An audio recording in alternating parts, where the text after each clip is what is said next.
I'll show you it right now. My Tonitrus, or my electric club, that I described in my last video, I need 2 more blood shards in order to upgrade it, whereas my threaded cane, I'm up to needing bloodstone chunks, which I really don't know where to get those. Now, twin bloodstone shards, you can find them throughout the world, on already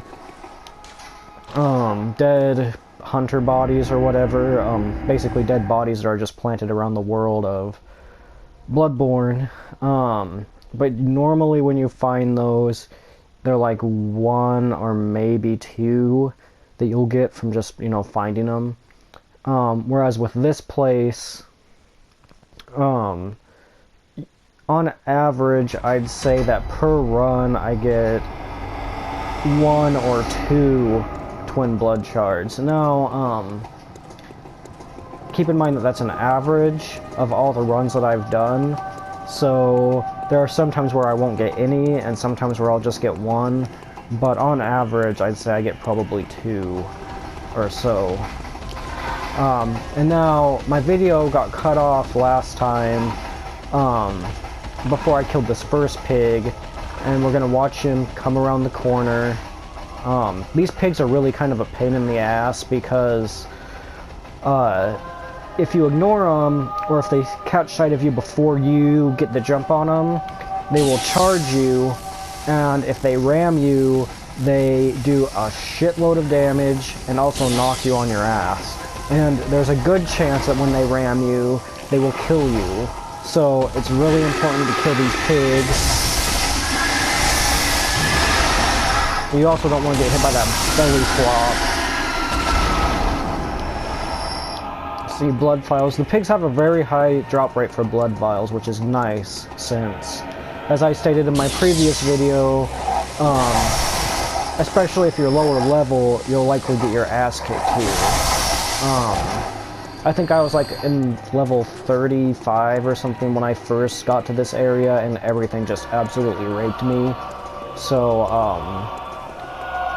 just keep in mind this is not an easy area to be in. It's actually pretty hard. I've died here more than I died in the rest of the game areas combined. Like, I didn't really die in Bloodborne until I got to this area.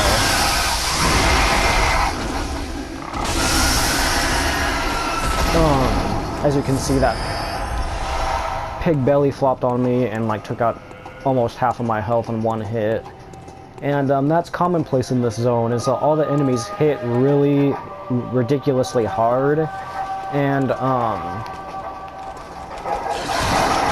if you don't keep that in mind, you're gonna die. And that's a mistake I've made trying to farm this place, is sometimes I just want to run in and kill the dogs or whatever, and I'll forget about taking care of the pigs first, and I'll be fighting the dogs, and the pigs will come in and ram me, and then I'm dead. Because, if the pig doesn't kill me instantly, the dogs will finish off what health I do have left.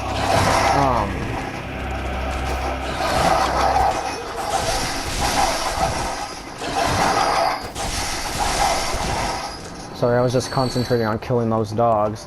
These humanoid creatures, by the time you get to this zone, you'll realize that they are very powerful, and I mentioned that in my last video. But I recently discovered that in order to beat them easily, the key is making heavy attacks on them, because making heavy attacks against them actually stuns them for a second.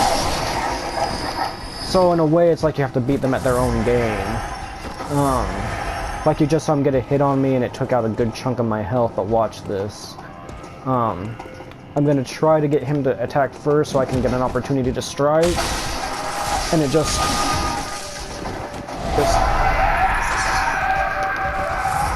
oftentimes, if I use my whip on them especially, I attack fast enough that they can't really get a hit in.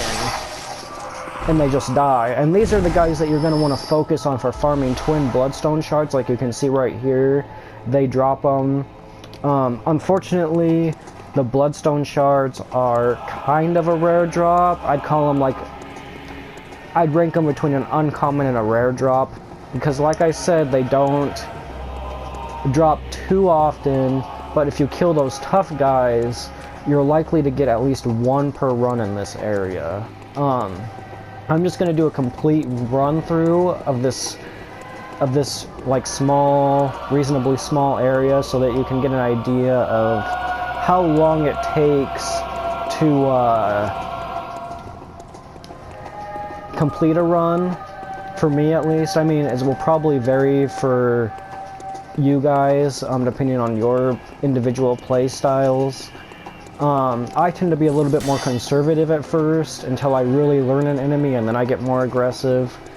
I have friends who play this game who just run in and, you know, go bonsai on everything. Pretty much throwing caution to the wind, but I really don't like playing that way, which is why I chose the threaded cane as my starting weapon. That way I could get, if I needed to, I could get some range on the enemies.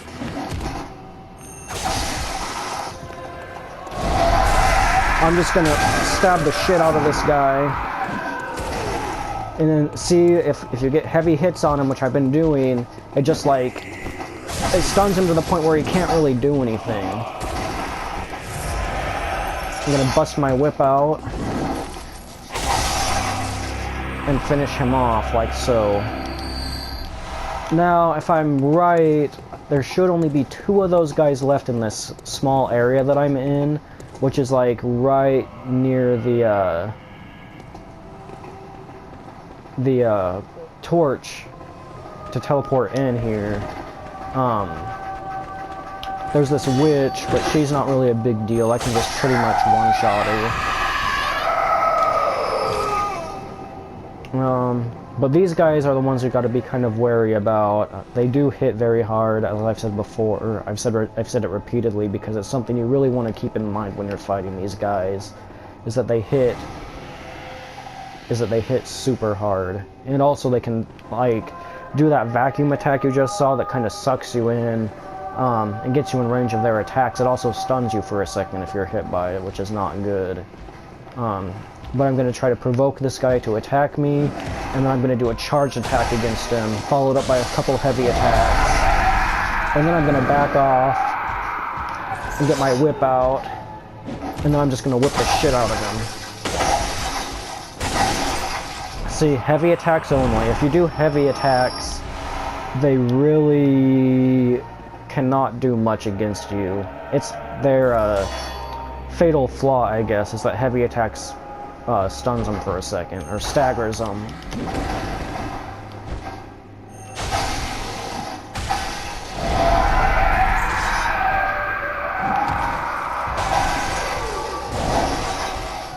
As you can see here, there's really not much you could do about that.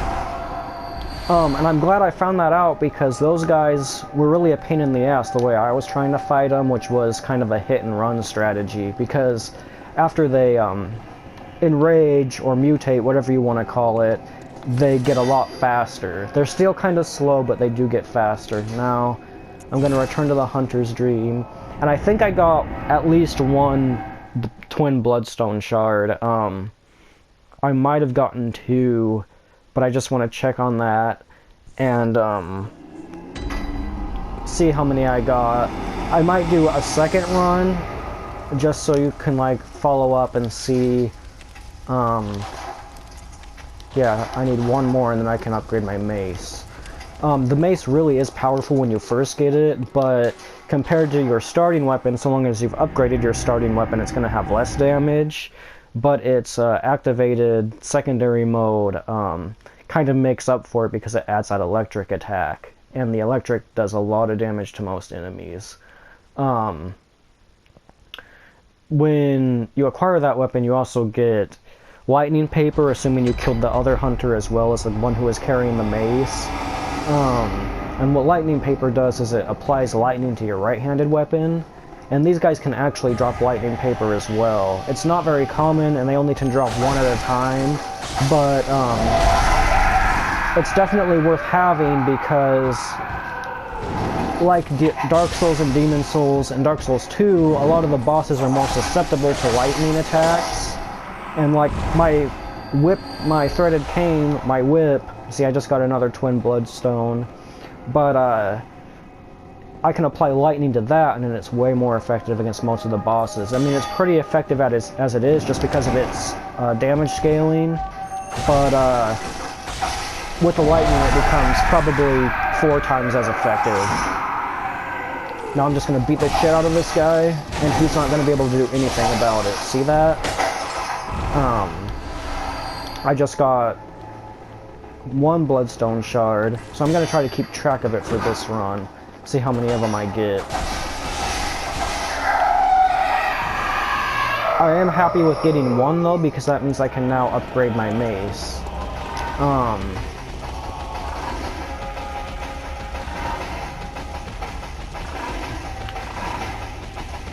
I don't want to go too long into this video because I'm still kind of learning, and the last video I put up, I think I went too long and it cut off the introduction to my video. My friend and I are going to be, the purpose of this channel is that my friend and I are going to be reviewing some games, mostly retro games, kind of like in the style of like, if you've seen Game Grumps or the Angry Video Game Nerds, something similar to that. Between the two of us, we have a massive collection, and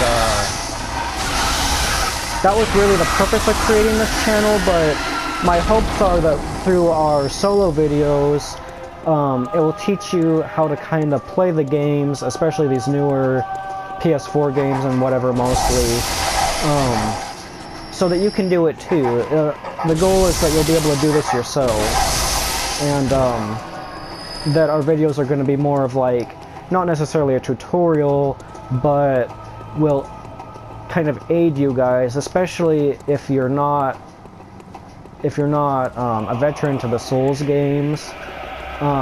They can be pretty cryptic. So, for example, many of the Souls games, or actually all of the Souls games, employ, it's called a diminishing returns, which means that for past a certain point, I think it's past like 40 points into a single stat, you start to actually get less benefit for each point you put in. So, like Dark Souls was that way, it was 40, I believe, and they give you the full benefit of adding a point into a stat, say for example like dexterity, up to level 40, and then once you had 40 levels in dexterity, you only gain like half as much benefit, and then eventually it was only like a quarter as much benefit. I think it was like once you had 50 points into it or something like that, it was only a quarter as much. And I'm sure this game employs the same system, so it's definitely good to keep that in mind when you're leveling up your characters, so that you're not wasting points. Because otherwise it would be really easy to waste points on something that you don't need or something that's not going to benefit you. That being said, once all your stats are leveled up to that point, it's not really going to matter much.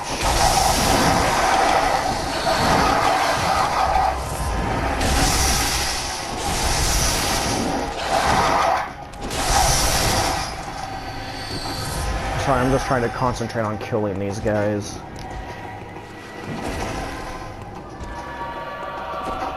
Watch this. See?